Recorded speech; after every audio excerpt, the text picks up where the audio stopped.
Call this meeting of the working group to order. Madam Clerk, would you take the roll of the Senate? Senator White is present. Senator Powers is present. Senator Hensley is present. Senator Ackberry. Chairman Lundberg Here. is present. Mr. Chairman, you have 4 Senate members present. Thank you. Madam Clerk, would you take the roll of the House? Mr. Clerk, my apologies. Thank you. Representative Glenn, Representative Hill, Chair Lady Moody, Representative Reagan, Representative Slater. Chair Lady, you have 3 present. Thank you, Mr. Clerk, and welcome everyone, and I hope y'all all had a good weekend, and we are so happy to be here today. And Mr. Chairman, if you don't mind, I'd like to take a personal moment of privilege to, I just feel like I just wanted to make sure that we remember our servicemen who were killed this weekend, and just for the sake of their memory, Chief Warrant Officer 3, Stephen R. Dwyer, 38, of Clarksville, Tennessee. Chief Warrant Officer 2, Shane M. Barnes, 34, of Sacramento, California. Staff Sergeant Tanner W. Groan, 26, of Gorham, New Hampshire. Sergeant Andrew P. Southard, 27, of Apache Junction, Arizona. Sergeant Cade M. Wolf, 24, of Mankota, Minnesota.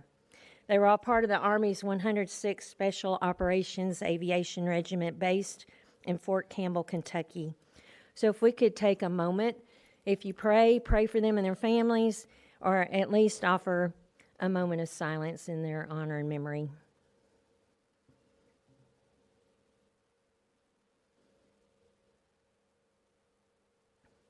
Amen, and thank you. Thank you for letting me do that. This morning, we have a presentation from the Tennessee Department of Education and our Assistant Commissioner of Federal Programs and Oversight. Let's see, I'm looking at this for the first time. Assistant Commissioner Thompson will take questions from the members once her remarks are completed, and if you would like to get on the list, please let Dakota or Colleen know. And so with that introduction, and I see our commissioner here too, thank you for being here. Anyway, will y'all please come forward to the table here? Commissioner, I believe this is your first appearance before a committee, so welcome. And if you will, start from either end, doesn't matter to us, but if you would please introduce yourself and what your role is with our department. And if I may, just beforehand, Madam Chair, so to those in the audience, you've probably heard this before, you're welcome to hold signs. We ask that you keep them below your face and not above your head, which would block the view of those behind you. And frankly, we want to see your face, so don't cover your face, but you're welcome to hold those. Thank you, Madam Chair. No, thank you. All right. Who's going to go first? I will go first. Thank you, Commissioner. Thank you, Chairman and members of the working group. I am Lizette. Yes. Okay. Better? Okay. I am Lizette Reynolds, Commissioner of the Tennessee Department of Education, and I'm pleased to be here to speak to you today about the topic of federal education funding. Joining me here today are several members of the department's team, and I'll let them each introduce themselves very quickly, starting with Christy. Good morning. Christy Brown, Chief Academic Officer. Sam Piercy, Deputy Commissioner. Debbie Thompson, Assistant Commissioner of Federal Programs and Oversight. Shannon Gordon, Chief Operating Officer. Shannon Gordon, Chief Operating Officer. All right, before we begin, I want to thank the working group and legislative leadership for examining the critical question of how Tennessee, and specifically our school systems, operates with the federal grants that we receive. I also want to thank the team at the table. They worked very hard in preparation for this hearing, and I'm grateful to them and the work that they've done. When I sought to become the next Education Commissioner, I was well aware of the great strides that Governor Lee and the General Assembly made to improve education outcomes for Tennesseans. Not only have you supported students in recovering from the pandemic, but you passed measures to improve literacy rates and revise the state's funding formula to be the best in the nation, among many other efforts. Understanding how federal funds support and interact with these initiatives will ensure we can continue improving educational and life outcomes for Tennessee students. At a high level, I believe we all want to support local schools in developing the strategies that best support their learners, while also ensuring accountability so all stakeholders can have transparent conversations on pathways to improve educational outcomes. As you have heard other presenters note, many federal requirements are also codified in Tennessee state law, and the issue of accepting or rejecting federal funding is a complicated one, with numerous legal implications and uncertainties. For these reasons, it's hard to project exactly how decisions would play out if made. However, I applaud the recognition from the working group that many of those questions may be best posed to constitutional lawyers, which we are not, but what we can speak to is how these grants operate for school districts. Much of the information we want to focus on today centers on how districts implement the administrative requirements and programs funded through federal grants. I recognize this has been a consistent question throughout the hearings, and I hope our presentation will shed some light on how districts and the state go about these processes.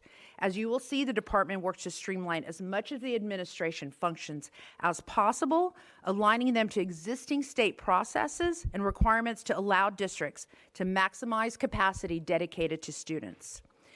These are well-established processes designed to give districts a clear system for planning, budgeting, reporting the services provided to students. They are the same processes used for state and local requirements, and we all seek to capitalize on a clear approach for how best to meet student needs and academic achievement. So to frame this conversation, we will first go over some quick funding data and landscape data to help establish how federal funding is coming in and who our state serves in the PK to 12 education system. I know you will have seen similar data in previous presentations, but I think it is helpful framing for conversation. Next, we will highlight specific information in what districts do with federal grants, discussing both the administration functions of the grant programs and the services to students provided through them. In other words, at a very high level, we hope to answer an important question. Where is the money going, and how does it support our students? Through all of this, we hope to show how federal funding operates in the daily activities of running a school and serving the varied needs and diverse needs of Tennessee students. I thank you again for inviting the department to the table for this very important conversation. And with that, Chairman, I will turn to Debbie Thompson to begin our presentation.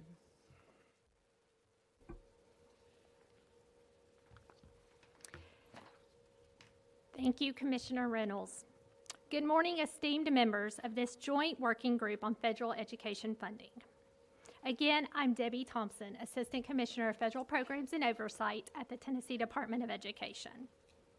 We hope to address many questions that arose from last week's presentations, as well as provide overview of how the department streamlines process to support implementation of state and federal requirements. First, I would like to provide some additional context to grants administered by the department.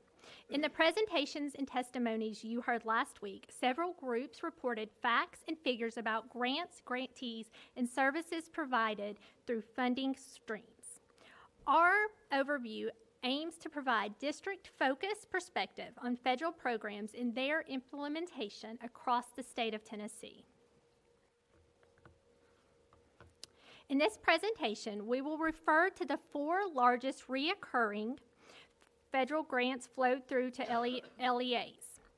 The Elementary and Secondary Education Act, ESEA, IDEA, which is the Individuals with Disabilities Education Act, the Carl D. Perkins Career and Technical Education Act, and the U.S. Department of Agriculture's Child Nutrition Program.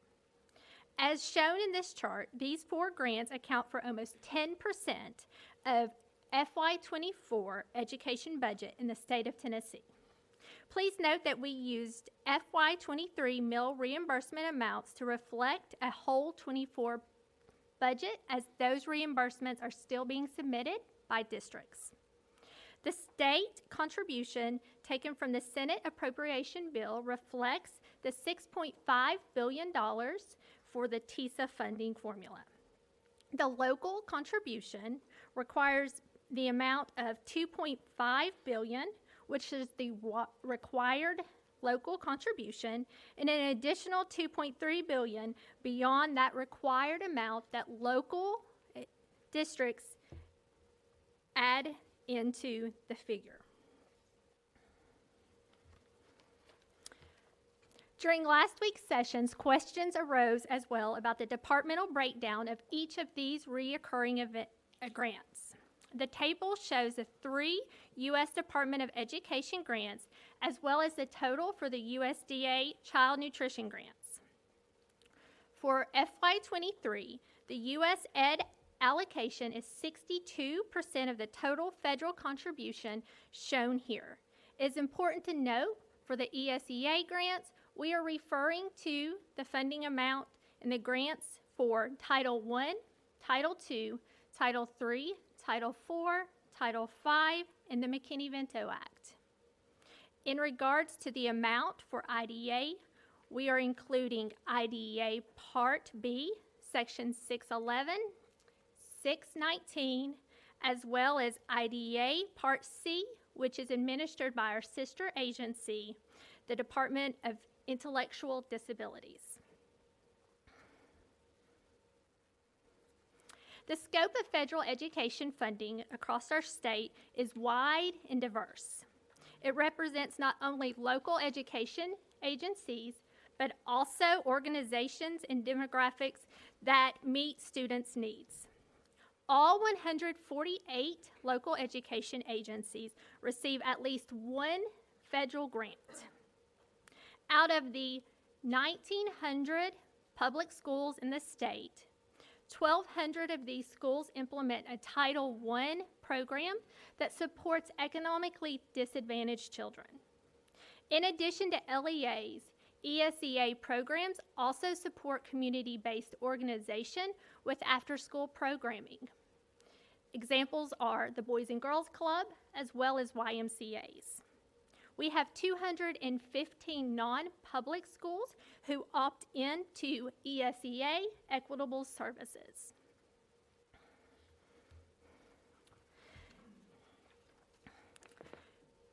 We recognize and appreciate the legislative panel's task with researching the impact of federal funds. It's important when we're providing a snapshot, we also take a deep dive into the most important assets of our state, students. Federal funds support over 1 million or close to 1 million students annually in over 100,000 personnel in Tennessee schools. We believe that LEAs are utilizing federal funding streams to provide support to their students and teachers. One of the committee's tasks is to examine the conditions of accepting federal funds. And during last week's hearing, we heard numerous questions regarding grant administration. To this end, the department will provide a narrative on how LEAs administer federal funding and how these grants are implemented to provide students services.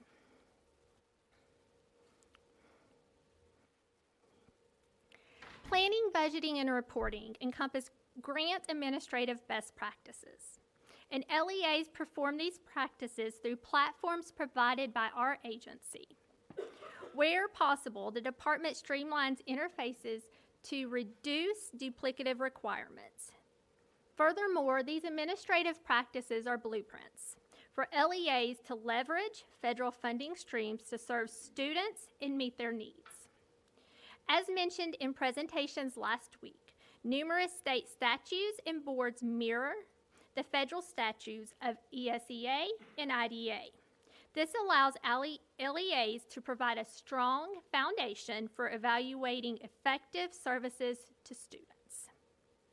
We recognize that you heard about federal funding requirements and testimonies during your investigation. We want to supplement this testimony by showing you exactly what it looks like for our districts in Tennessee. LEAs in schools are required under state and federal statutes to develop annual plans in Inform Tennessee. This platform houses mechanisms for plan approval, revision, and vertical integration. It is important to note that school and LEA plans are not created in isolation, but with diverse stakeholder input. These diverse stakeholders include parents, teachers, community leaders, and industrial partners. The goals, strategies, and action steps are data-driven that are based on a needs assessment. The strategies are evaluated, returned on to address needs of the district and schools. In addition to plan requirements listed in this slide, LEA blind plans to their budget, so the proposed costs are allocable, reasonable, and necessary to funding sources. A natural step in administering federal grants or any funding is budgeting, which LEAs complete through ePlan. Districts use this platform to complete their state and local budgets, submit reimbursement requests. The ePlan platform guides for LEAs to complete funding applications as well as program guidance. Funding applications in ePlan align with previous mentioned elements of planning by providing funding to implement the strategies and action steps mentioned in the plans. Funding applications capture key information on program implementation, how the funds will be used, how students will be impacted by the use of funds. Further, the department shares technical guides that assist LEAs in completing funding applications, including the annual consolidated funding application encompassing ESEA and IDEA grants, and the Perkins Basic Funding Application. Federal reporting requirements, also enabled in existing systems and platforms, allow LEAs to administer funds. This reporting is categorized by programmatic, fiscal, and student data reporting. Examples include supplement not supplant and prayer certificate under programmatic, fiscal, final expenditure reports, and for student data, enrollment, as well as student characteristics. While planning, budgeting, and reporting make up the administrative functions of federal grants, the department would like to outline how LEA budgets provide personnel to fulfill these requirements. ESEA programs allow for LEAs to take upwards of 20% of their title allocations with two nuances. As you can see in the table, LEAs have budgeted an average of 7.75% in FY24 to administer cost of their programs. This number points to two plausible observations. First, LEAs have adequate resources to administer federal programming by taking much less than that 20% maximum. In addition, LEAs want to maximize the funding to ensure they have a greater impact to their students and staff. IDEA does not have a maximum administrative set-aside. The administrative percentage reflects the nature of administering services for students with disabilities. There is a wide range of unique student needs that lend itself to additional administrative responsibilities. Perkins 5 has a maximum administrative set-aside of 5%. Again, the data suggests that LEAs take less than the maximum for grant administration. The administration of these federal programs leads to LEA's opportunity to provide services for students and staff. FY24 data outlines the primary use of LEA funds. Over 60% of ESEA and IDEA funds support instructional staff in classrooms. And the majority of Perkins 5 funding is used for equipment that supports student vocational education. To supplement the information on this slide, the department has prepared budget and expenditure data for ESEA, IDEA, Perkins 5 funds. By request, the department can send each LEA's data for the last 6 fiscal years. As a complement to the budget and personnel information for LEA administration of grants, this chart also outlines the percentage of each grant dedicated to program implementation and the personnel implementing these grants to students in our schools. As you can see in the second column, the majority of the funding is going to implementing program supports in Tennessee classrooms. The third column shows how many personnel are employed to implement those supports by grant.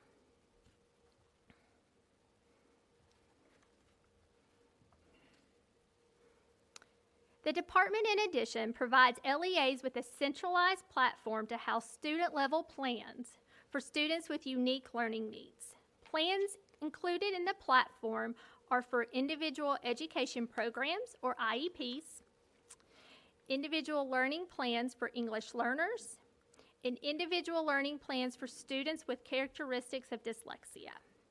The IEPs that are housed in the platform ensure the provision of FAPE.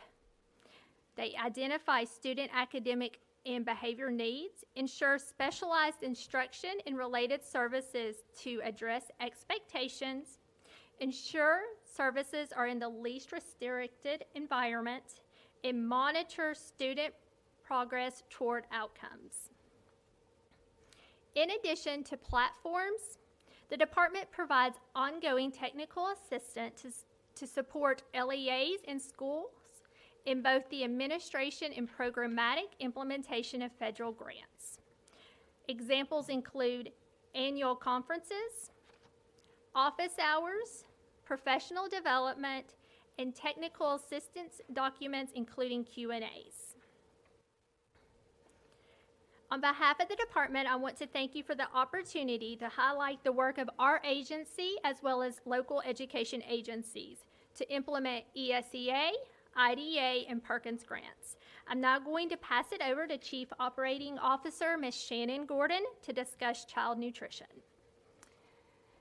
The department is proud to operate a number of child nutrition programs throughout the state, including the National School Lunch Program, Breakfast Program, Special Milk Program, Seamless Summer Option Program, After School Snack Program, the School Nutrition Program State Administrative Expense Funds, Fresh Fruit and Vegetable Program, and the National Equipment Assistance Grant Program.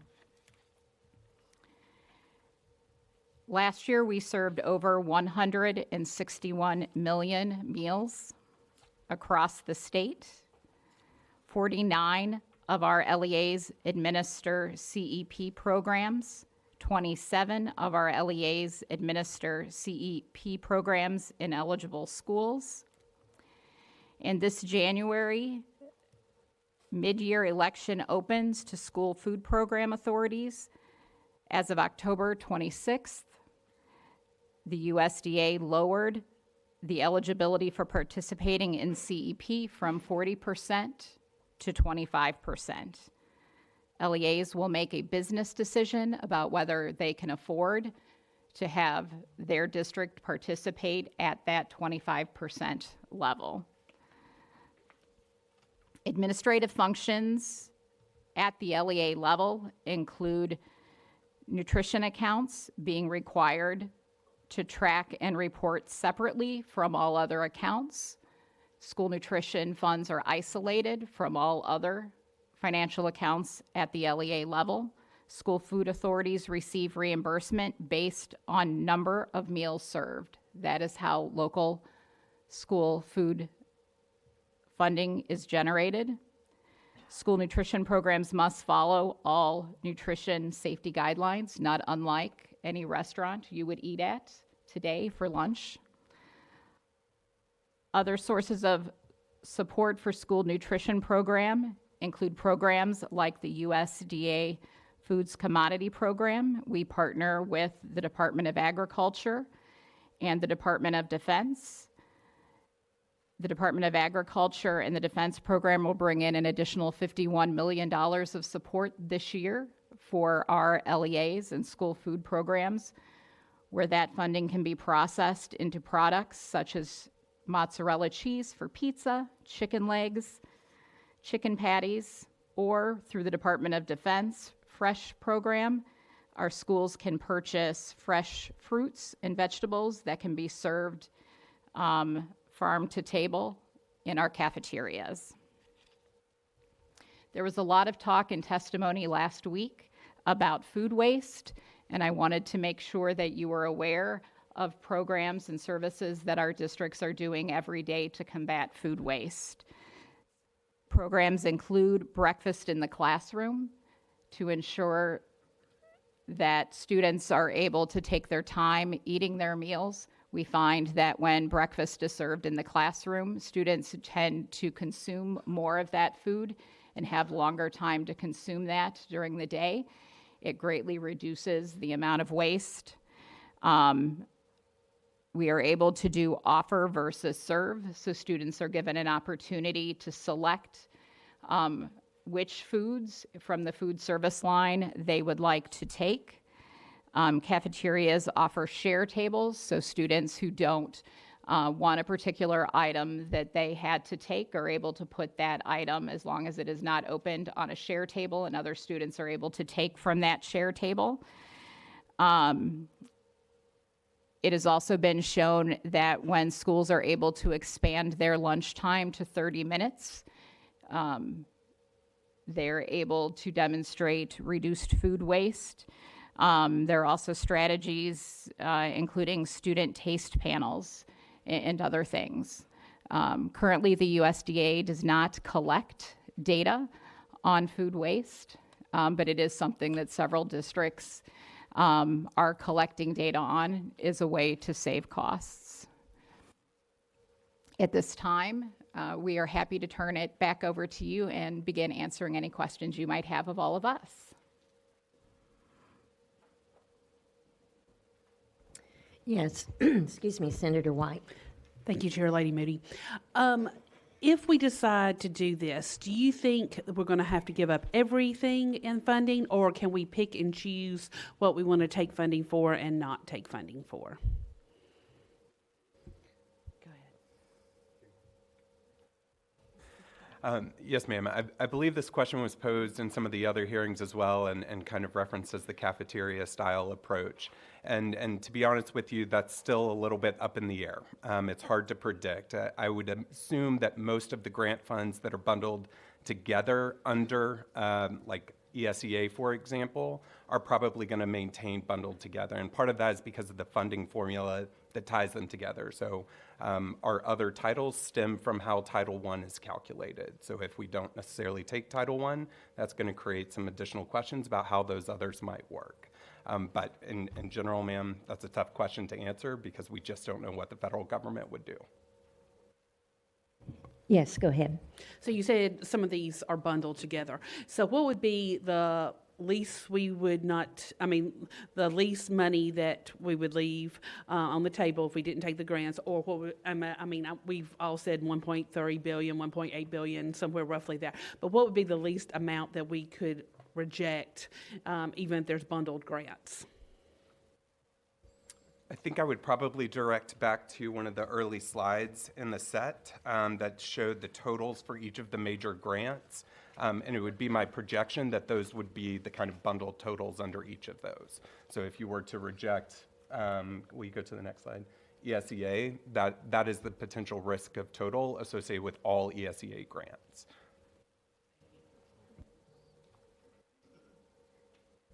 Yes, Senator Hensley. Thank you, Madam Chairman. And back to the slide about LEA program implementation. Do I understand that to mean there's over 9,000 personnel that are employed just doing these programs, or are those personnel split duties? Do they do other things? Or back on the LEA program implementations, yes, that one. Are those over 9,000 personnel, they are just for administration of these programs, or do they do other duties as well? Thank you for the question. Actually, sir, these are the 9,000 personnel who are providing services to children. So they are providing the services, they're Yes, not sir. doing the administrative? Yes, sir. If you refer back to the previous slide, there's about 449 personnel that are providing administrative services in 148 districts. Okay, so these personnel are the ones actually providing the services? Yes, sir. This number on this slide, sir, is the administration. So these folks would be the oversight at the LEA agency, who would be providing the support on the budgeting, planning, and reporting to us as the SEA. The red slide here, sir, the 9,000 are actually providing services in Tennessee classrooms. Okay, so so is this 92% on this slide? That's how much is going to the programs, and the 8.8% is administration? Correct, sir. And so the IDEA, 84% goes to the program, and 15% goes Correct, to sir. administration? Yes, sir. And I think it's important to note that the IDEA grant does not have a cap on administrative purposes, but due to unique student needs, that program requires a little more additional admin support than for, say, an ESEA or a Perkins grant. So do you know how many people that takes for that administration? Yes, let me refer back, sir. The administration of IDEA is about 110 Okay. in 149 districts across the state, or 148, excuse me. Okay, so if we didn't take those grants, that personnel would not be necessary? Sir, it's important to note that the requirements under IDEA are codified in state law. And so I do believe, to answer your question, that we would probably want to pose that to legal counsel, but we would still need to implement what is in state law. Okay, all right, thank you. Yes, Chairman Reagan. Thank you, Madam Chair. Just a few questions for you. And in the order that you presented your slides there, I want to make sure that I understood some previous questions that were asked. Specifically, Senator White asked about the cafeteria style. Excuse me. So if I understood correctly, if it's bundled, there's a problem, but if it's not bundled, for example, the USDA does not appear to be bundled with any other program. Is that correct? Correct. So if we were to refuse another program, the food services would not be affected, correct? Correct. You would only be, it's only bundled with the commodities from ag and defense. Okay, and you mentioned the Perkins. I didn't quite understand whether or not that's bundled or not, is it? No, sir. The Perkins funding is separate from ESEA and IDEA. Okay, I'm sorry, clarity problem on my question. Is the Perkins grant bundled with ESEA, IDEA? No, sir. So we could accept the Perkins grant and refuse some of the others, and it wouldn't be affected within the constraints of some lawyer's opinion there. other question I have on the administrative side of the question is, you mentioned 110 personnel for 148 district. I want to know specifically, that number you've mentioned is paid for by the grant itself. In other words, that's part of the cost of the grant. Correct, sir. Those admin personnel are part of the budgeted amount in E-Plan that is approved by the agency. It's important to note for IDEA, some districts may choose to pay their admin personnel out of state special education funds. All right, let expand on that for me. You say we have 148 school districts, but only 110 personnel. A little math there indicates to me that we don't have one for every school district, let alone one in every school. So from that, I make the cognitive leap into the unknown that the school districts are paying for personnel out of the monies from the state and local. Is that correct? Potentially, yes, sir. And that Do we is have a their- handle on how many people that is? We can definitely get that number for you. One other point to share on that, these numbers do represent FTEs, so it is possible that a lot of these are partial time being attributed to the grant and spread out more widely across districts as well. By point of clarity, though, 110 personnel for 148 districts, or 147 districts, I'm sorry, is not one per district even, let alone one per school. Correct, correct. I think the difference I'm just trying to draw out is that you will have some instances where half a person's time may be charged to IDEA administration and half of it charged to state special education dollars, for example. But it would not line up to a full-time person being in every single district. From that, I conclude we really don't have a handle on what that number is. Is that correct? In terms of the total count of individuals supporting Yes. special ed administration, I think we can give you a total dollar figure of expenses associated with special education services across the state based on final expenditure reports filed, but I do not think we would have a clean-cut count in the way you're describing, sir. All right. If I may continue, I'm running through your slides. I'm going to jump around a little bit, so I apologize. On the slide, Tennessee leverages existing systems to capture LEA reporting. I don't have a slide number, so I can't refer to you there. You mentioned in the bottom bullet, student data, student information systems. Enrollment, I assume, is fairly easy to capture, but you've got a student characteristics bullet there. Can you expand on that, please?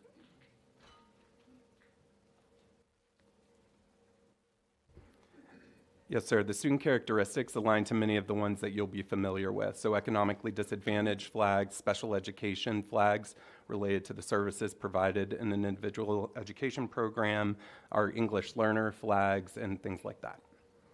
Specifically on the English learner flag there, the University of Tennessee, Knoxville maintains a foreign language institute. Does any of the learning requirements for English language learners rely on that particular program?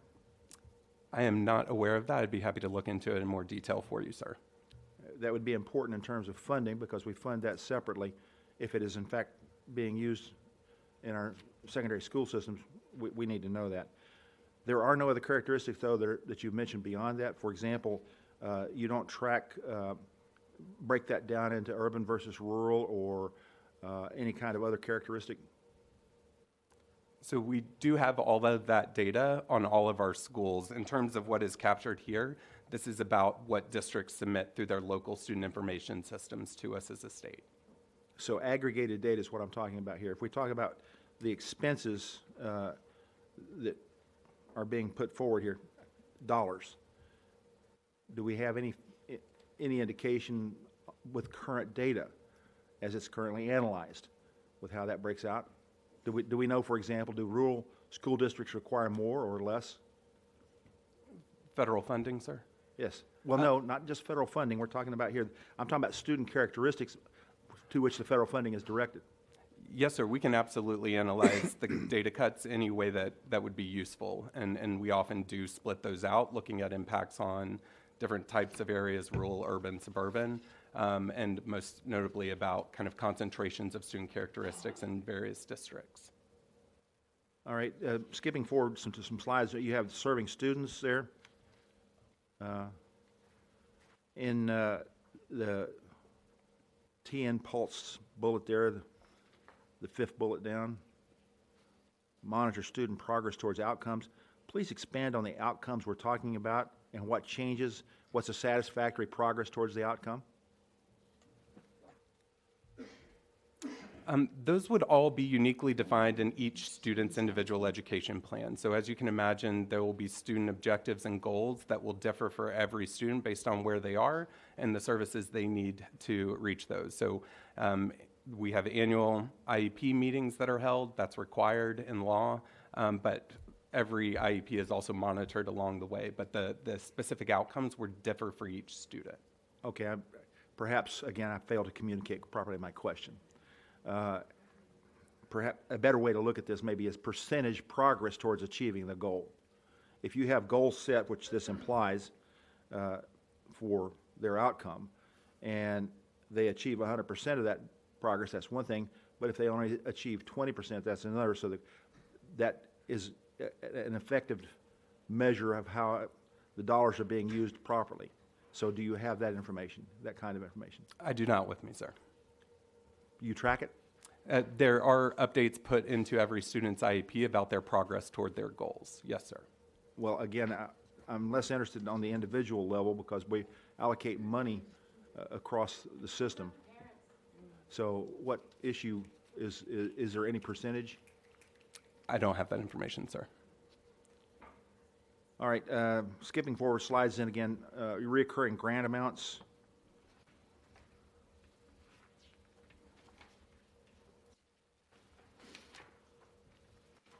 Okay, you have school nutrition program state administrative expense funds.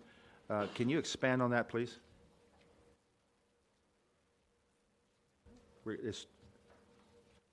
I'm sorry, you didn't give me slide number, so I can't help you there.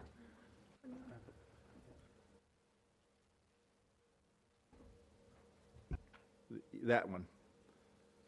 The third line down, no, I'm sorry, the second line down.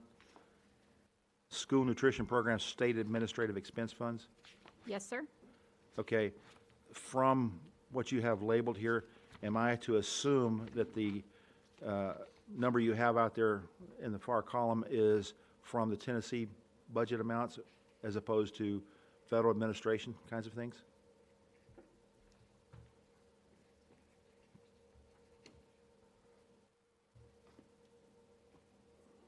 So that is the amount for FY24? Yes. It's generic. I'm wanting to know, this is a federal program, but the indication is we have state administrative expense funds. So that is the amount that we're given to administer the grant? Okay, that's federal monies given to the state? Correct. All right, a little bit misleading there. Are there any state funds that go towards helping pay for this? We do have a matching requirement. And where is that matching requirement? It gets folded in. It's a small amount that we put forward towards, that goes into that pot. It's about $450,000 Okay. annually. Next slide, please.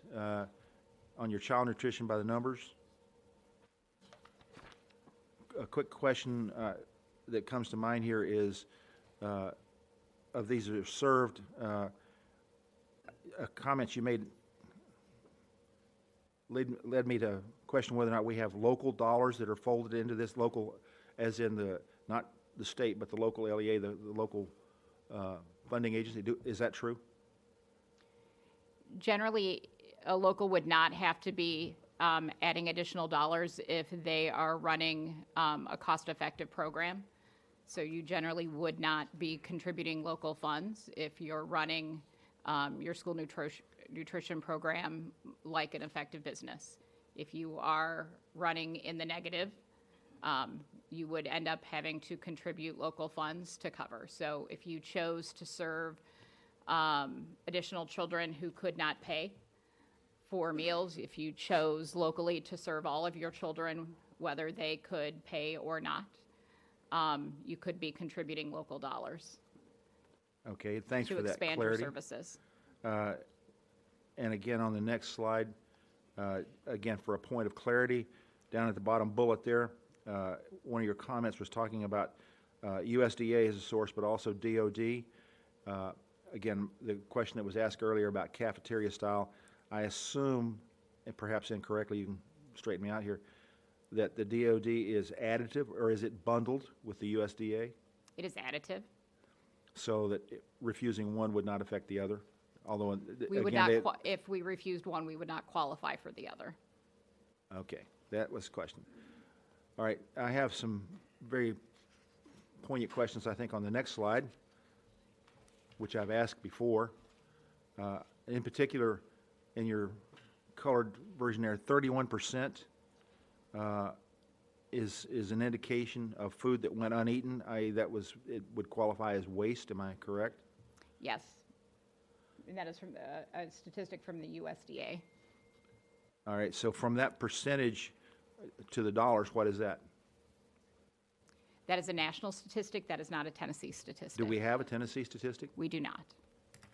So we have no idea what the waste is in this program in our state. We do not. That is not data we currently collect.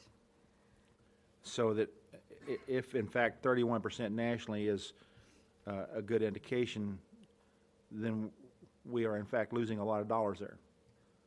I think it is fair to say, in order to keep our students safe and follow all of the requirements as they are currently outlined, yes. On the same slide there, you've got several things that you've indicated, and you've talked about eating breakfast in the classroom and expanding lunch hours and stuff like that as a way of eliminating waste, or perhaps not eliminating, reducing. Obvious question is, how much? Are we measuring any of that? I think there are districts that are doing exactly that. Anderson County is a good example. They studied one particular item and found that, and I'll quote them exactly, so give me just a second, sir. I don't want to get it wrong because they asked me not to today. For your benefit, exactly. I can attest that about 20% of our food juice for breakfast is placed on the share table and ultimately goes in the trash if not taken after meal service for breakfast. I observe at each time I visit a school for breakfast, this equates to a minimum waste in our district of about $139 a day and $24,742 for just that one item each year. Thank you. And so by means of extrapolation, that's one school and one school district? Correct. So potentially, between 31% and 25%, based on those numbers, would be attributable waste in the state of Tennessee. Correct. And to that same dollars. Since we don't collect the data, the obvious question I was going to ask is now moot. I was going to ask what the average and standard deviations were, but without the data, we can't do that. Do we have any plans to collect that data?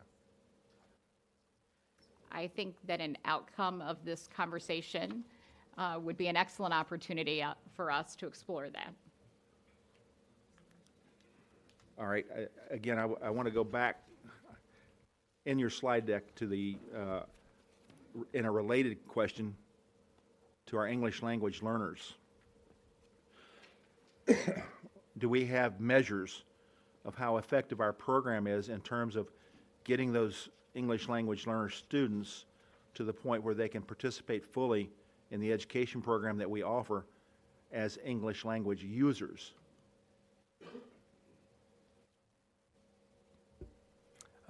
Similar response, sir. I think we can look at how students are performing on test scores by subgroup, and that is something that we report out on annually, so happy to bring those back to you. But obviously, as you can imagine, lots of intervening variables between those 2 points. But I think that is part of what people are assessing in student progress. Again, forgive me, I would like a little more clarity on that. When you say test scores, we already have unique tests that we give these students. Is that not correct? That is correct, sir. And so how do we measure the progress from a Spanish speaker or a Kurdish speaker, whatever, pick one, to the point where they are considered fluent enough in English to be able to fully take advantage of our state's education system? Yes, sir. So we do leverage an exam called WIDA that is used for English learners to gauge just that. And it is about, do they reach a certain cut score on that exam that demonstrates they're ready to access regular English instruction for all subject matters. And then how do we change our funding for that English language learning program on that basis? Yes, so in state funding formula, we actually have 4 different indicators for English learner students that equate to federal as well. And that is whether or not you are actually being served as an English learner with direct services, whether you have waived and are receiving indirect services, meaning that you are participating in standard classroom instruction, or you are in a year of transition, so transition year 1 or 2, after completing that WIDA exit score criteria. So that is the group that we look at. We also look at, for our state TISA funding formula, how many years of service a student has been in an EL program. So we have all of that data accessible to us as well. I would say that this will be the first year that we have had a statewide system to track individual learning plans for English learners, so that will also get us a much more common line of sight into progress across the board. Again, for clarity, just like with the individual IEP issue, do we have a percentage that we track? For example, you mentioned 2 years. I make another cognitive leap that we assume that by the end of the 2nd year, these English language learners are able to participate fully. Is that correct? Those 2 years I referenced are transition after they are already out of EL services for us. So by that time, they should have achieved the exit criteria and therefore by proxy be ready to assume regular instructional supports. So again, forgive me, I'm striving to get clarity on this. We have a student population, of course, that ranges from pre-K or K all the way through 12 in our system.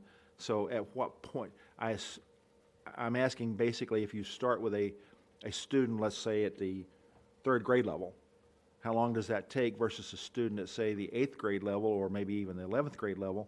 And to what degree are we funding, and this is the dollar question, the interventions that are required there, and what's the variation there? Like I said, do we have any idea whether that's more or less in our rural counties, urban counties, more or less in the situations where we have, let's say, large industries like Volkswagen or maybe Nissan or some of those others, or even perhaps the lesser-known industries that are tied to foreign countries that may have their children here. Do we have any idea what those are versus the population that comes across the southern border? Sir, I don't have all that data with me today. What I can commit to is that we do have, again, final expenditure data, and districts are required to report on that by specific types of account codes, which focus on different services such as English learner services or special education. And we're happy to bump that data up against outcomes for those students and pull that together for you. All right, again, forgive me, I want to, back to the cafeteria question here. The English language learners, that is part of the bundle that's coming to us, correct? Yes, sir, under ESEA. Okay. Do we have the ability as a state to go back to the feds and say we want more of this or less of this or none of this and not affect the stuff that's tied to it? And I'm speaking specifically of the English language learners now. When you reference more for the dollars themselves? Well, more dollars to the program. I think as I'm sorry, I'm forgetting his name, Austin spoke to the other day, there are opportunities to certainly lobby Congress for how the funds are sent to each title funding formula, but at that point it is a formula process by which they are sent down to states. In terms of rejecting them or not, as mentioned earlier, I would presume that most of the titles would stick together, but couldn't speak to it definitively. All right, that's an important point of clarity if we were talking cafeteria style. And let's see, I want to make sure I've covered my questions here. By way of emphasis, though, the administrative people that are paid for with these grants, my colleague to my right here mentioned 84% of the funding going, which means to me that we have 16% that is going to administrative cost. That seems to me to be a bit on the high side for administrative. Do we track the efficiency of the administration piece of that? In other words, you mentioned FTEs. For old schools, that would be man-hour equivalents. Do we track that, and is it done by district, by school, or is it just in general? Thank you for the question. So in the consolidated funding applications for IDA especially, LEAs have to inform us and get approval from us for reasonable, necessary, and allocable expenses to their federal grant dollars for administration or all purchases or budget items. And it's important to note that we do evaluate each one of those administration positions and make sure that they follow those 3 guiding principles of federal funds. We also have a lever of oversight at the agency to all subgrantees where we monitor federal grant implementation annually. In Tennessee, we have a 3-level monitoring process. We monitor all 148 districts on an annual basis to ensure that they are implementing strong federal programming and that all of their expenses are allocable, reasonable, and necessary. So we do have a mechanism to ensure that they are effectively using these funds. And in the implementation, we do, during that monitoring process, check for administration cost. Okay, quick follow-up on that then. By whose standards are you monitoring? We have created those at the state level. Are they created by rule by the agency, or are they specified in statute? So the majority of them are specified by state and federal statute. Thank you. Thank you, Madam Chair. Thank you. Representative Slater. Thank you, and thank you for being here. Commissioner, and this is your first time, is that correct, to be in front of a body of the legislature? Yes, sir. I suspect you're probably still unpacking some boxes, too. Just a little. So there you go. Well, thank you for your team for being here today. I think I'll be brief, and as it turns out, it kind of ends up, my question ends up being a jump off from where Representative Reagan was just asking. I'm looking at the planning slide, and it may help if we go there, because I have some questions related to legislative and then rules and regs. And of course, rules and regs have force of law as well, but I'm kind of interested in sorting out, both at the federal level and then at the state level, what is legislative and then what is rules and regs. And somewhat to the effect of a chicken and egg type of a question, federal first or state first. And so as we look at this slide, there are requirements that are certainly reasonable requirements that anyone in education would want to have. For example, a state requirement that each LEA provide a 5-year strategic plan. I certainly get that. And then I also understand an annual LEA plan that would be required as well. I mean, we should be planning strategically for long-term, but then also short-term too. But what I'm curious about is where does the federal requirement come from? Do we find that in ESEA, or do we find that in IDEA, or does that come from rules and regs that are propagated by the U.S. Department of Education? Thank you for the question. So it's important to note that there are sprinkles throughout ESEA, IDEA, and Perkins for planning. And so thinking a little bit about Perkins funding, you have a CNLA that requires that you go out and talk with industrial partners and you create a plan that you implement to serve students receiving or working toward college and career readiness. When you think about ESSA, there are different tenets as well that are sprinkled throughout our annual LEA planning process for districts and schools. At the top of my head, I'm thinking a little bit about the consultation of stakeholders. We know that's a best practice to bring everyone around to talk about what we want to see in our districts and schools. But that is outlined in ESSA statute, that you should have a diverse stakeholder group that you consult with as you create plans for local districts and schools. Same thing around goals, strategies, and action steps.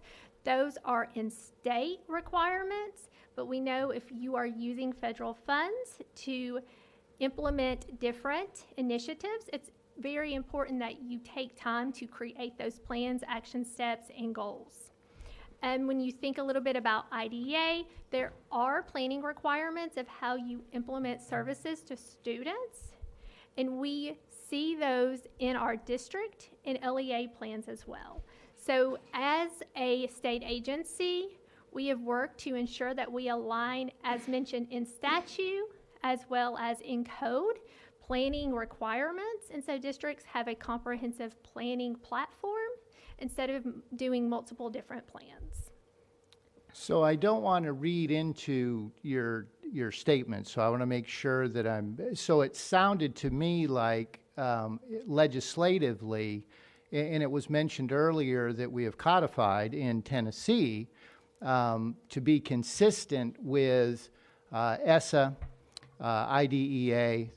So it sounds like federal legislation comes first, and then we follow that legislation here in Tennessee. Is that a generally accurate statement?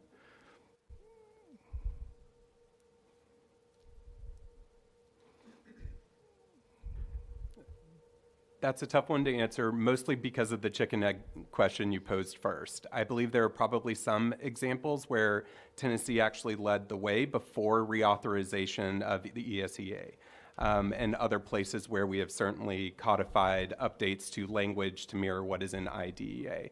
So that would probably be a little bit of both, depending on the specific nuances of each law.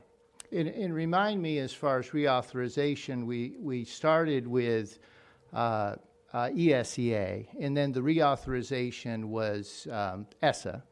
And is that the most recent reauthorization? Yes. Okay. And then when it comes to IDEA, when was the most recent reauthorization?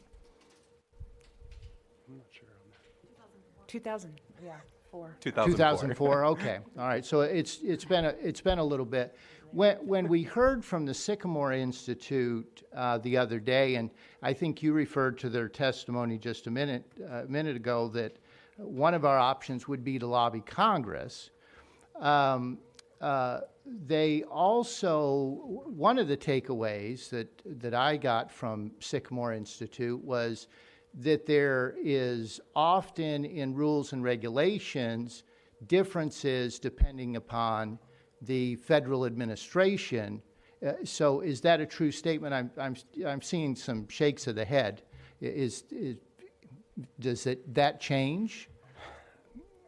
I would say in general, we do not see massive swings in interpretations.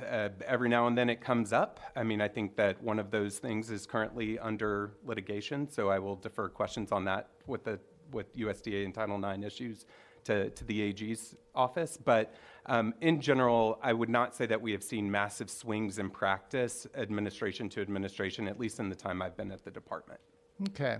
And so I think just one more question. So we talked a little bit about legislation, and then let's dive down a little bit more into rules and regs. Generally speaking, do our rules and regs here in Tennessee track, or is it necessary for them to track? I would suspect that there are sometimes when it's absolutely necessary to qualify for federal funds, that our rules and regulations at the department level would have to track with the federal U.S. Department rules and regs. Is that a true statement? Yes, sir. I think that's fair to say. Okay. Thank you. Thank you, Lee. You're welcome. Yes, Senator, excuse me, Hensley. Thank you, Madam Chairman. And back on the recurring grant amounts, looking at school lunches, and that first part of that kind of lumps National School Lunch Program, breakfast program, special milk program, seamless summer option, and after-school snack program, and then a lump sum, $474 million. And the question is, how are schools funded for all those different things? Are the school lunch program, they're funded by reimbursement for the number of meals? Yes, sir. Well, how do these other programs fit into that? Are they funded by meals as well, the summer program and the after-school snack program? Yep, by the number of kids served. So those are paid for a different amount than a lunch and breakfast are different amounts? Yes, sir. And these other programs. So do you have that broken down into how much each one of those is? Yes, sir. I'm happy to provide that back to the committee, the reimbursement rates for all of those separate programs. Okay, if you could, thank you. And then one other question about funding in general, the TISA funding that we have, and it awards a student a different amount for if they're economically disadvantaged or a special education student. They generate an increased amount over the base amount. Is that increased amount paid for by federal funds, or is that a combination, or is that all state funds in the TISA funding? It's representative of state and local funds. No federal funds are included in the TISA funding formula. So those extra amounts that like a 5% or the special education students that generate up to several $1,000s, none of that's federal dollars, that's all state dollars? State and local. So those weights that you're referencing are Right. generally split 70% state, 30% local. But you're correct. There are no federal funds accounted for in that. So the federal funds are then all on top of the TISA funding? Yes, sir. They are intended to supplement. So a child, if they're generating, some of the special education students or the ones that are getting vocational technical education services can be up to $15,000, $17,000 per student. So that's all state and local. And then if they're generating IDEA funds, or that's on top of that TISA funding? Yes, sir. Okay, thank you. Thank you. All right. Yes, Chairman Reagan. Thank you, Madam Chair. And I want to go back to the food waste program, just a short question there. I think roughly $480 million comes through USDA to us. And the number that you mentioned, if we extrapolate that out, that goes to about a 10% waste across the state. 4 plus 48 million or whatever it is. And so the question is, if we were to able to implement a program by which we saved some percentage of that waste, do we have the ability to apply that money as a state to other areas of the budget? Or is it stuck in there? If we don't use it, it goes away? We would not have that ability. I think we would also have to consider in terms of saving food safety. So I think one of the reasons that this has been a difficult area to tackle has been specifically around food safety and ensuring that not saving food and reserving it to children doesn't create food safety hazards for kids, creating other concerns.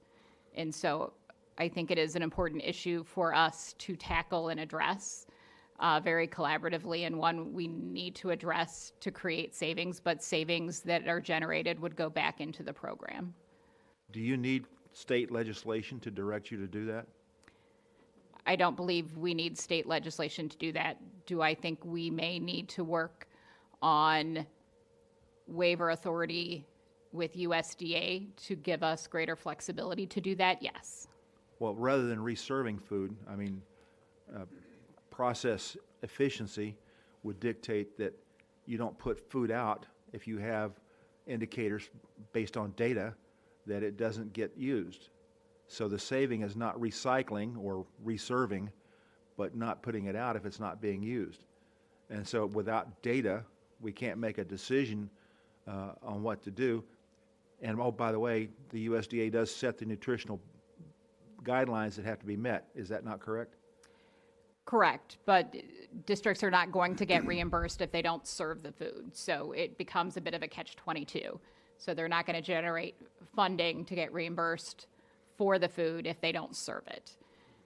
And so it becomes a bit of a catch-22 for them. Well, if they're not eating, if the student population is not eating that food, that money is grossly wasted. Because if the school district feels the need to ask for it because they won't get paid otherwise, but then it's not used, it appears to me that we could have a real rich environment here for process improvement, but we need to collect data. And I am happy and excited to work on that with you, sir. Thank you very much. And again, I want to, Madam Chair, if I could, I just want to go back to the original statement that was made from Senator White there about cafeteria style. There is an area of lack of clarity on what we could and could not do, but if I understood you correctly, funding sources, for example, from USDA, DOD, by the way, you mentioned the DOD portion of the food, but DOD also, I believe, funds our junior ROTC programs, and there's some other issues that they also fund in our K through 12. So if it's in from a separate entity, you don't see a problem with refusing one part, not losing that? What I can attest to is that we have separate offices at USAID that we work with on each of these major grant buckets. So I presume if we were to make a consideration in one of those spaces, each of those offices and their respective attorneys would handle the question in isolation first and then collaborate together to see if there are other implications. And I think that speaks more broadly to some of the testimonies you heard earlier around the federal financial assistance requirements and whether or not those would tip in. But what I can say is that when we interact with the federal government, we interact based on those grant buckets at one single time with one particular office each. All right, forgive me again. Clarity is important to me. We heard some testimony that implied, if I understood it correctly, that the U.S. Department of Education could threaten to withhold any federal funding for failure to comply with the U.S. Department of Education criteria. But what I have heard today indicates that they do not have that authority outside of the buckets that they control. Am I correct in that? Honestly, sir, either is possible.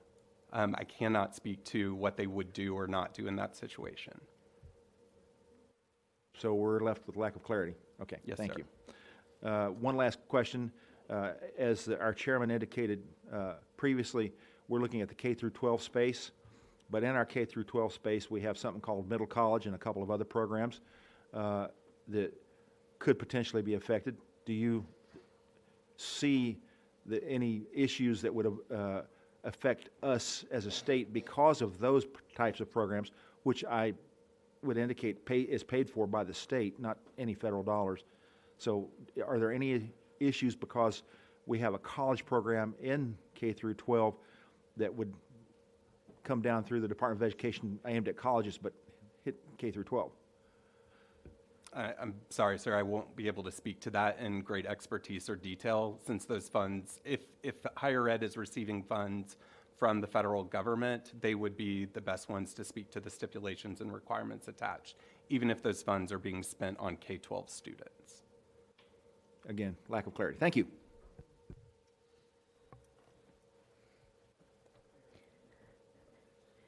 Mr. Chairman, can I ask a couple of questions, please? You indeed. I was wanting to go back to the English language learners, and it reminded me of, I don't know, maybe been 2 years ago, a group of us visited some high schools in Nashville, and that was an astounding number of students in some of these high schools, and I would assume across the state, but we just were here. So do you have the data on, I don't know, I know it'd be a big undertaking, but with each school or breakdown by district of how many English language learners they have, but what languages? This one school, it was a huge number, and how it's, I'm assuming, left up to the LEAs how they handle that big a number. Thank you for the question. More than happy to compile and send you those reports. We do have access to all of that data. It's important to note that these funds are funding sources or funding streams. And so to your point, schools and districts get to decide on how best to serve their students.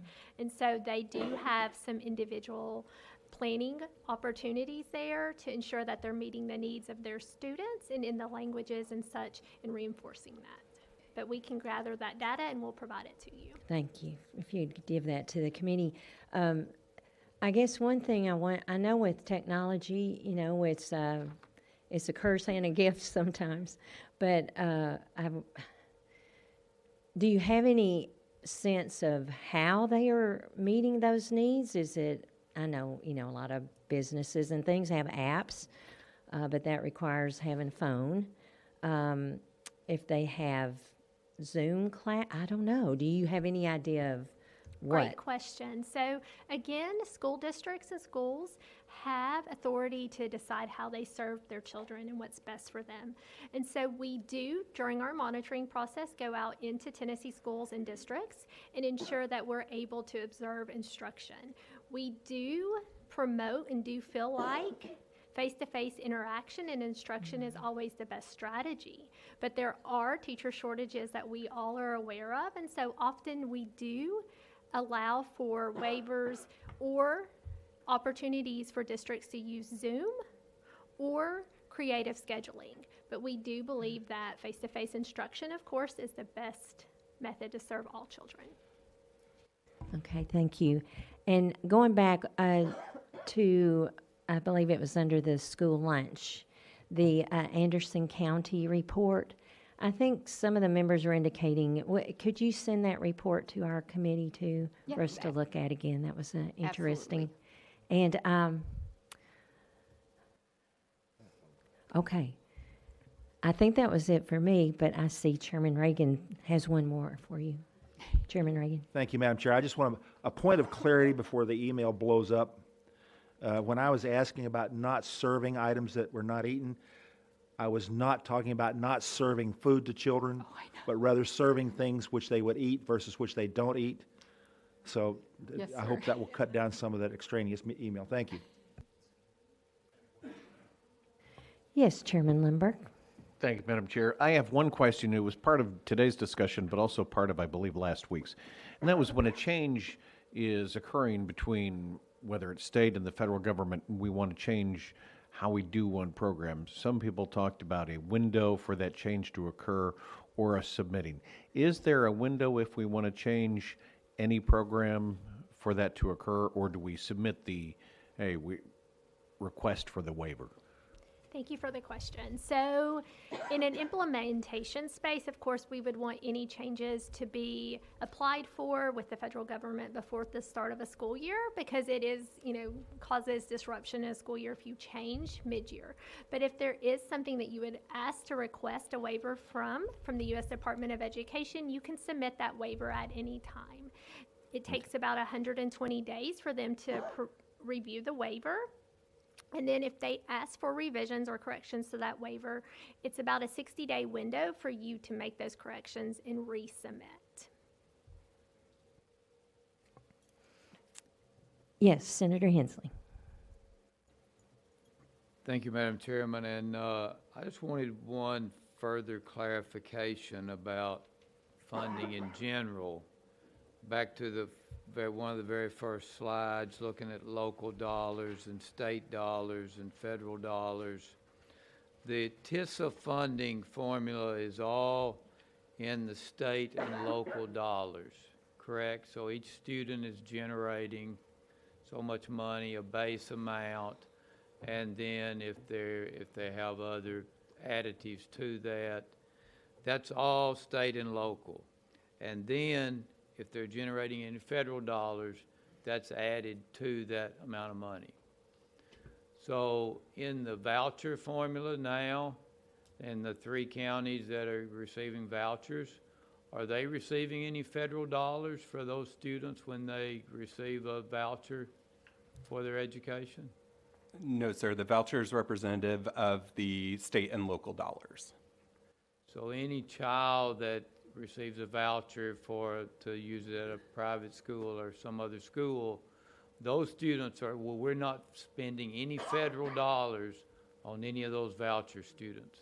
There is one exception that I would speak to, and that is if the non-public school is participating in equitable services. So each of these federal grants generally has provision known as equitable services that requires that the district reach out to the private schools in its area to ensure that they have the opportunity to opt into equivalent services provided by that grant program.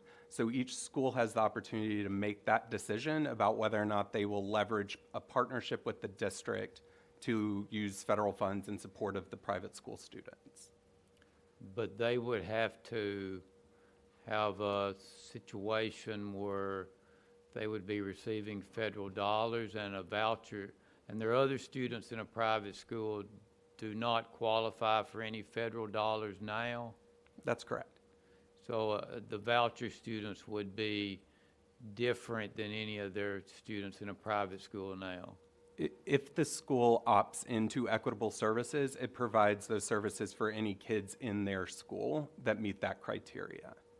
So it wouldn't be different if the student was on a voucher to attend the school or a student already identified as one of those criteria, whether it's special education or EL status or otherwise. So just for clarity, now no private school in the state receives any federal dollars. We have about, I believe this was on 215 of our non-public schools currently participate in equitable services, meaning they are receiving those benefits of federal dollars. Okay, so some of the private schools do, but that's their option. Yes, sir. So private school students, while they're paying for their tuition, the school may be getting extra money for a federal program that student qualifies for. That's correct. But the voucher program itself does not include federal dollars. That's correct.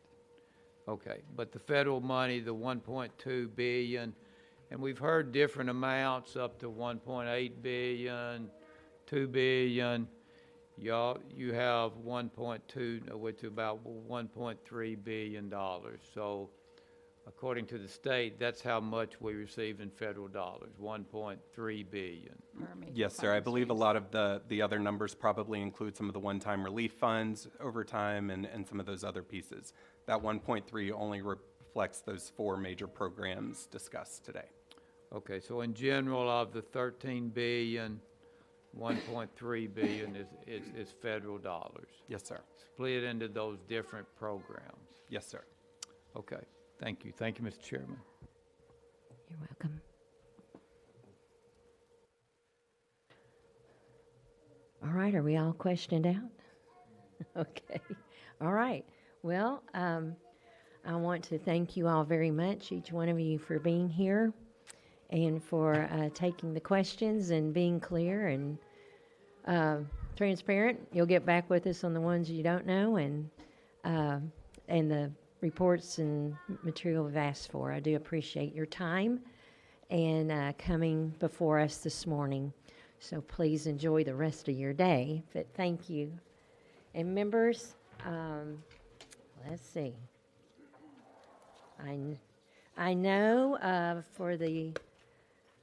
just for a reminder, we will be meeting again tomorrow. Thank you. Thank you. We will come back tomorrow morning at 9 a.m. in this same room. So do we have members, any other questions?